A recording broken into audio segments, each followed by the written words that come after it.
अस्सलाम वालेकुम, मैं हूं आपका दोस्त ज़ीशान उमर और आज का हमारा टॉपिक है फंक्शनलिज़म। इससे पहले मैंने आपको बताया कि साइकोलॉजी क्या है, स्ट्रक्चरलिज़म क्या है।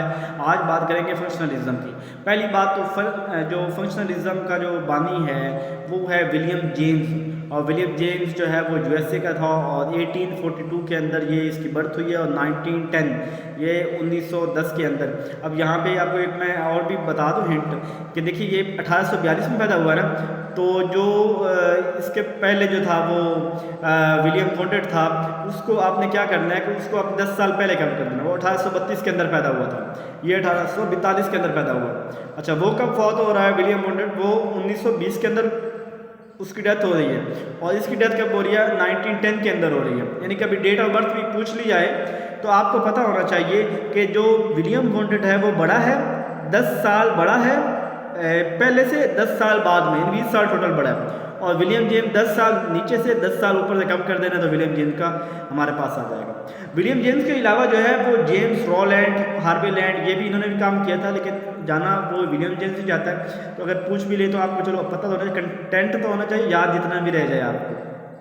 उसके अलावा इसने एक बुक लिखी थी प्रिंसिपल ऑफ साइकोलॉजी और 1890 के अंदर, 1890 के अंदर ये जो फंक्शनलिज्म का बानी है ये विलियम जेम्स, उसने प्रिंसिपल ऑफ साइकोलॉजी 1890 के अंदर लिखी। ये अमेरिकन साइकोलॉजिस्ट भी कहा जाता है और ये फाउंडर ऑफ अमेरिकन साइकोलॉजी है। इसके अलावा ये जो डार्विन की जो थ्योरी थी उसको जो है ना उससे मुतासिर था, उससे ये इम्प्रेस्ड था। अब इनकी कंसेप्ट की बात करते हैं तो पहले मैं आपको वैसे बताता हूँ कि स्ट्रक्चरलिज्म की अगेंस्ट है। और स्ट्रक्चरलिज्म वाले कहते थे कि किसी भी चीज़ के स्ट्रक्चर और उनको ब्रेक डाउन किया जा सकता है, किसी भी चीज़ की शक्ल की बात करता था, हैबत की बात करता था। जबकि फंक्शनलिज्म वाले किसी भी चीज़ के काम की बात करते हैं। फंक्शनलिज्म वाला मार्कर उठाएगा तो कहेगा ये चीज़ लिखने के लिए है, ये बोर्ड मार्कर है, ये लिखने के लिए है। लेकिन स्ट्रक्चरलिज्म को मैंने आपको बताया था कि उसका कंसेप्ट डिफरेंट होता है। यानी इसको ये देख लो कि एक बंदा जो है ना वो कुछ करता है काम, और काम करने के लिए वो अपनी प्लानिंग कर रहा होता है, छोटे छोटे हिस्सों में बांट के वो प्लानिंग कर रहा होता है, मैं ये करूँगा और एट द एंड में अपनी मंजिल पा लूँगा। अब उसकी प्लानिंग करना, छोटे छोटे ब्रेक डाउन करना, ये स्ट्रक्चरलिज्म वाले समझ लें। और जो उसका जो अपनी अचीवमेंट, जो बाद में उसके सब काम करने के बाद जो उसका प्रोग्राम रन हो गया, जब उसका काम बन गया, जब वो सक्सेस मिल गई, तो वो फंक्शनलिज्म वालों का थॉट हो जाएगा। ठीक है, तो ये कॉन्शियसनेस और experience can't be broken into pieces. ये कहते हैं कि चीज़ों को जो है ना, ये कॉन्शियस दिमाग को और इनको पीसेस में, एक्सपीरियंस को पीसों में ब्रेक नहीं किया जा सकता। No way to separate ideas, feeling and sensation. ये हम अपनी फीलिंग को, सेंसेशन, आइडियाज को ब्रेक नहीं कर सकते। Function of mind is important then instruction. वो ये कहते हैं काम इंपॉर्टेंट है, ये नहीं मैटर करता। जैसे कहते हैं ना यार, कभी कभी मैं खुद से बताऊँ इस मामले में स्ट्रक्चरलिज्म हूँ कि मैं कहता हूँ यार स्ट्रगल करना ज़िंदगी में हमारा काम है। हम स्ट्रगल करेंगे, जो कामयाबी देना है वो मेरे अल्लाह का काम है। वो उसने जो ज़िंदगी में कहते हैं जितने धक्के लिखे हुए हैं वो मिलने ही मिलने हैं, और मेरा काम, मेरा कोशिश है हर दिन बेहतर करना है। तो ये वाला अगर थॉट देखें साइड स्ट्रक्चरलिज्म की तरफ आ जाएगी। और जो कामयाबी एट द एंड होती है वो कहाँ आ गया? फंक्शनलिज्म वाले। तो फंक्शनलिज्म वाले स्ट्रक्चर मैटर नहीं करता, सक्सेस मैटर करती है, काम मैटर करता है। और ये कहते हैं mind is fluid not stable. Mind जो है ना स्टेबल नहीं है, ये एक ऐसी चीज़ नहीं है कि इसको आप छोटे छोटे टुकड़ों में तकसीम कर लें, बल्कि माइंड तो फ्लूइड है, ये तो ये बह रहा है, इसमें इवॉल्व हो रहा है, इसके अंदर बेहतरी आ रही है, हर बदलते साथ चीज़ें चेंज हो रही हैं, इसकी सब्जेक्टिविटी चेंज हो रही है, थॉट्स चेंज हो रहे हैं।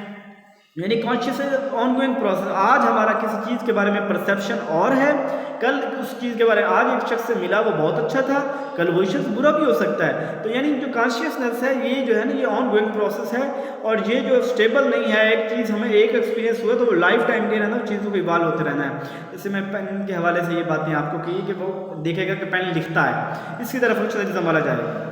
और इसके अलावा जो है ना, ये जो फंक्शनलिज्म वाले हैं ये कहते हैं कि करिकुलम ऐसा होना चाहिए फंक्शनल, यानी प्रोग्रेसिविज्म वालों की तरफ, कि ऐसा करिकुलम जो काम करता हो, रट्टे वाला ना हो, मेथड में लर्निंग टेक्निक ऐसे, यानी फंक्शनल करिकुलम भी हो, हमारे मेथड्स हो, हमारे टीचिंग टेक्निक्स फंक्शनल होनी चाहिए। और functions of nervous system develop habits, जो हमारा फंक्शन, ये दिमाग जो है जो ये काम करता है, ये हमारी हैबिट्स, यानी दिमाग हमें हमारी हैबिट्स बनाता है। और ये हैबिट्स जो हैं वो इन्वायरमेंट का भी इसके साथ ताल्लुक होता है कि इन्वायरमेंट्स की जो हमारी हैबिट्स हैं उनको अंदर मोल्ड करने में, और इसका मेथड जो एक्सपेरिमेंटल मेथड है। अब इनका ये भी है कि इनका जो मेथड है फंक्शनलिज्म वालों का, ये ऑब्जर्वेशन है, चीज़ों के बारे में ऑब्जर्व करना और इंडिविजुअल डिफरेंसेस को देखना, ये मोटिवेशन को मोटिवेट करना, ये काम जो लेना है ना, और थिंकिंग स्टाइल की तरफ बात करते हैं। ये भी साइंटिफिक स्टाइल नहीं है। अब साइंटिफिक स्टाइल बिहेवियरिज्म वालों का है सिर्फ। और साइंटिफिक स्टाइल के अंदर क्या होता है कि हम प्रॉपर, आपने स्टेप पढ़े होंगे कि पहले प्रॉब्लम क्या है, हाइपोथेसिस, जिसको यानी एक प्रॉपर सिस्टमेटिक स्टडी जो होती है वो साइंटिफिक मेथड होता है। तो ये प्रॉपर सिस्टमेटिक स्टडी नहीं है, ये तो बस उसका काम क्या है, बस यही है। और इसके अलावा जो जॉन डेवी है वो भी फंक्शनलिज्म की तरह ही था कि उसका भी फंक्शनलिज्म के मुतासिर था, और बिकॉज वो बिलीव करते थे प्रोग्रेस से प्रोजेक्ट के ऊपर, यानी काम करने के ऊपर, विच इवाल्व फ्रॉम फंक्शनलिज्म की तरफ से इवाल्व हुए थे। इसके अलावा एक एक्स्ट्रा इन्फॉर्मेशन जो आपको कहीं नहीं मिलेगी, आपको याद करने के लिए, कि विलियम जेम्स जो था इसकी एक शागिर्द थी, प्यूपल, गर्ल्स शागिर्द थी, फीमेल शागिर्द थी, इसके थे मैरी वाइटन कॉल्किंस। मैरी वाइटन कॉल्किंस ये इसकी शागिर्द थी, और उसने इस बुक लिखी थी साइकोलॉजी के ऊपर 1901 के अंदर, an introduction to psychology. Functionalism का बानी विलियम जेम्स की जो शागिर्द है कौन सी है, कॉल्किंस, वाइटन कॉल्किंस, कुकेंस से बना लें, कॉल्किंस, वाइटन कॉल्किंस, मैरी वाइटन कॉल्किंस। 1901 के अंदर बुक क्या लिखी थी, इंट्रोडक्शन टू साइकोलॉजी। और ये जो है ना, ये पहली फीमेल प्रेसिडेंट थी एपीए की, अमेरिकन साइकोलॉजिकल एसोसिएशन, जो हम अपने रेफरेंसेस के अंदर भी और थीसिस के अंदर स्टाइल नहीं बनाते, तो वो एपीए स्टाइल मोस्टली यूज होता है। तो अमेरिकन साइकोलॉजिकल एसोसिएशन की जो 14वीं प्रेसिडेंट थी और पहली फीमेल प्रेसिडेंट थी, वो ये थी विलियम जो मैरी वाइटन कॉल्किंस थी। ठीक है। इसके अलावा जी मेरे ख्याल है आपको ये कंसेप्ट क्लियर हो गया होगा कि उसके अंदर हम स्ट्रक्चर में ब्रेक डाउन करते थे, इसके हम काम की बात कर रहे होते हैं। काम क्या करते हैं, स्ट्रक्चर मैटर नहीं करता, फीलिंग को ब्रेक नहीं किया जा सकता, बल्कि उसको काम को हम इसके अंदर देख रहे होते हैं। अपना ख्याल रखिएगा, और कोई भी मसला हो, कोई क्वेश्चन हो, आप कमेंट्स बॉक्स में पूछ सकते हैं। कोई सजेशन हो तो मुझे खुशी होगी कि आपका, इवन क्रिटिसिज्म भी मुझे खुशी होगी कि हम जो है ना वो ज़िंदगी के अंदर जो है वो लोगों को देख के बेहतर हो रहे होते हैं। मतलब आपका फीडबैक जो है वो मुझे बेहतर की तरफ लेके आएगा। अपना ख्याल रखिएगा, ढेर सारी दुआओं में याद रखिएगा। जज़ाकल्लाह।